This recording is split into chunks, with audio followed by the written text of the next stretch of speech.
So we are at about the halfway point of 2026.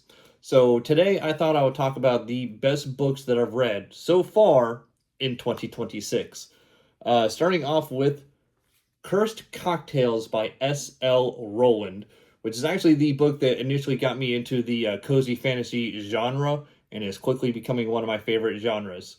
So this book is about Roran the elf and Callum the human as they work together to open up a bar. And what I really like about this book is how it actually contains cocktail recipes inside the book. Now, all the cocktails that they use are basically just really super common cocktails of today. And the author, S.L. Rowland, he basically just renames them and gives kind of a fantasy spin to them. But my point is, if you're not super familiar with how to make different types of cocktails, this book basically, throughout the story, teaches you some of the more common cocktails that you can then essentially make at home. And, I just thought that was, kind of cool.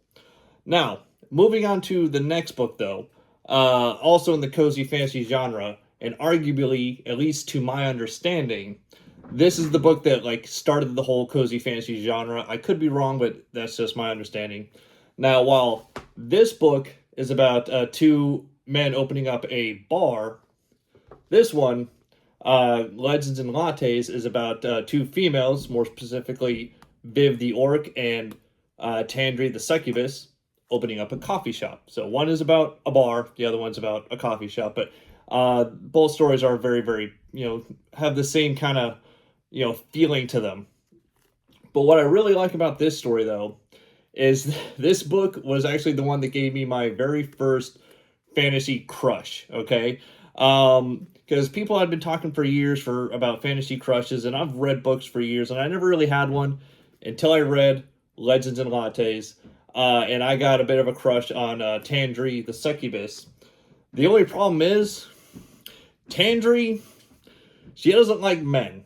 At least not like that, okay? You get my meaning. So, Tandri, even if she were real, okay, because of course she isn't, but even if she were real, I'd stand no chance with her anyway because I'm a man and she's just not into men. At least, not like that. And next on the list is There Be Dragons Here by S.L. Rowland, another book by S.L. Rowland. This one is about Hilda Rockfall, a 182-year-old dwarven grandmother who is also a retired adventurer who is sent on one final quest, and that is to scatter the ashes of a fallen teammate in a dragon-infested mountain. And what I really like about this story is it's got the, even though it just came out this year, it's got the vibe of classic adventure. So if you like The Hobbit and Lord of the Rings and that sort of, traveling great distances and seeing all kinds of different, large variety of monsters and all kinds of, going through dungeons and stuff like that, this is the classic adventure vibe, and I freaking love it for that.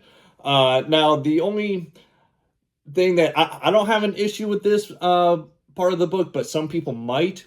So again, this is about a dwarven grandmother. So the main character is a female dwarf. And at least in this universe, female dwarves have beards. So I guess S.L. Rowland, he saw that one scene from The Lord of the Rings where Gimli was saying, it's hard to tell the men from the women dwarves and whatnot because of the beards. Well, he took that to heart, I guess, or took that as inspiration, and he gave his female dwarves beards. So if you are kind of put off by the thought that, female dwarves having beards, you might not be that interested in this book. I'm not bothered by it. Thought it was kind of interesting, but just be fair warned, the female dwarves, they got beards in this story. Next is A Pirate's Life for Tea by Rebecca Thorin.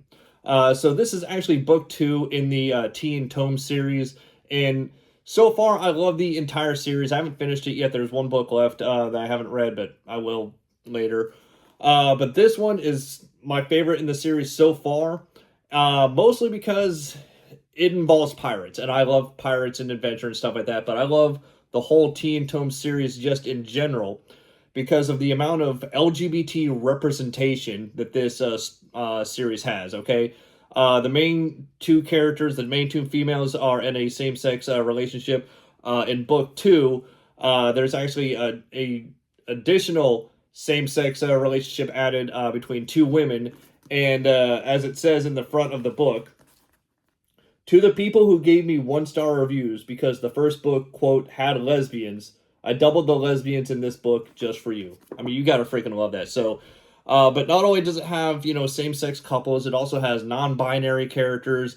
It's got, in book 3, so not this one, but in book 3, I'm talking about the series just in general, there's an asexual character, so just all kinds of LGBT representation. Also, Reina and Chianti, the two main females, they are, I've said many times in other videos, they are the just shining example of what a healthy relationship should look like. So I just love the entire series, but of all of them so far, A Pirate's Life for Tea is my favorite, so that's why I picked this one to be on the list. And again, that's mostly because I like pirates, lesbian pirates. Who doesn't love lesbian pirates? I'm just saying. Now, the last book that I have as far as physical copies go is The Sun and the Star by Rick Riordan, which is a spin-off book from the Percy Jackson and the Olympian series. So for those of you who have read Percy Jackson and the Olympians, you're probably at least familiar with Nico D'Angelo and possibly even his boyfriend, Will Salas. But anyway, so this book follows Nico D'Angelo and Will Salas, his boyfriend, into Tartarus, which is basically Greek hell, which is basically hell for the Percy Jackson universe, but also hell for Greek mythology.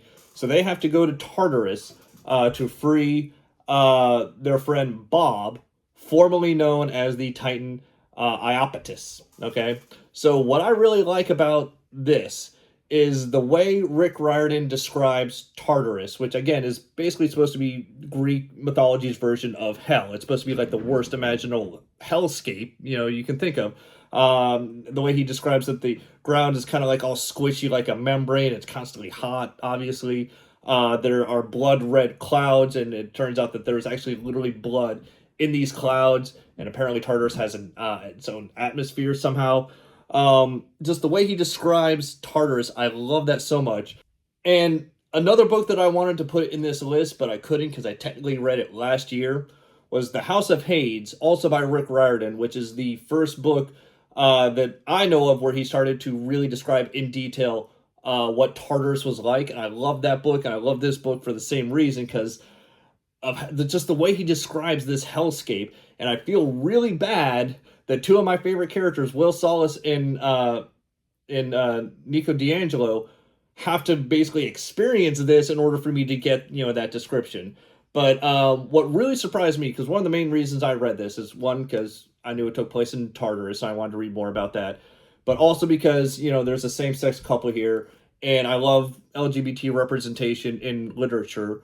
But what I was not expecting was the amount of LGBT representation in this book. Okay, it goes beyond just Nico and Will.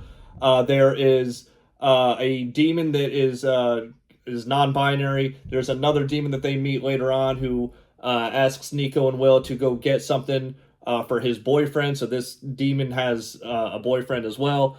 And there's also even a character at the end of the book. I'm not going to say who it is, because I don't want to spoil anything. I'll just say that they were part of the Prophecy of Seven. For those of you who have read Heroes of Olympus and know who the Prophecy of Seven is, I'll just say that they are one of them. Anyway, still not spoiling it.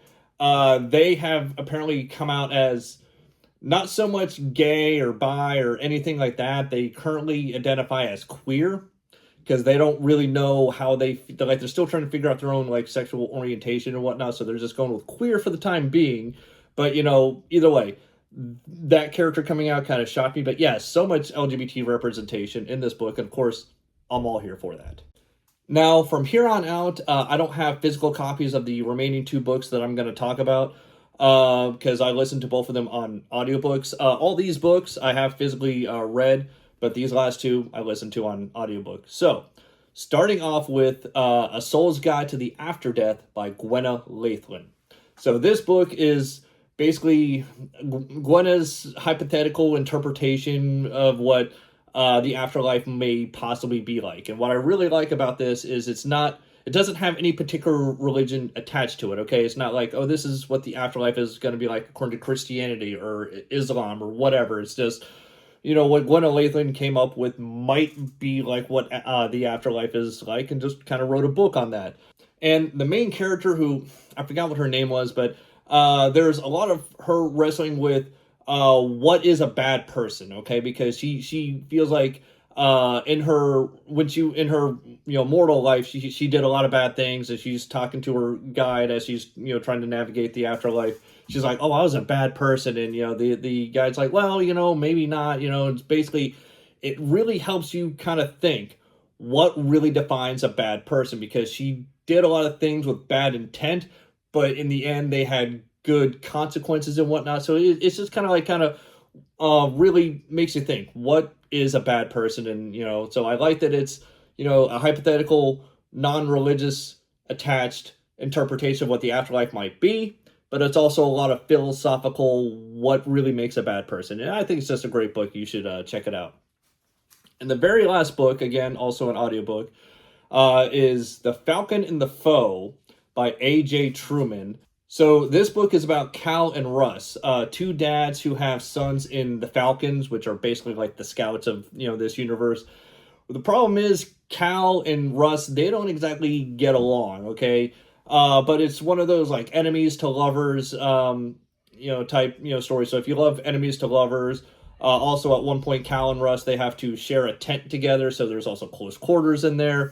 Now, this book does contain a fair amount of spice, so if you're not into spice, just be fair warned. But I've recently started to get into, romance and spice and whatnot, seeing what all the hype is about. And this is one of the first spicy romances that I've listened to, and I'm definitely it's made me want to like not only listen to more books by A.J. Truman, but explore more into the spicy romance and whatnot. And so it was a great way to start off this journey into the spice genre. But anyway, so that's it. Those are my 7 books. I kind of wanted to make this 10 originally, and make it a nice even number and not have 7.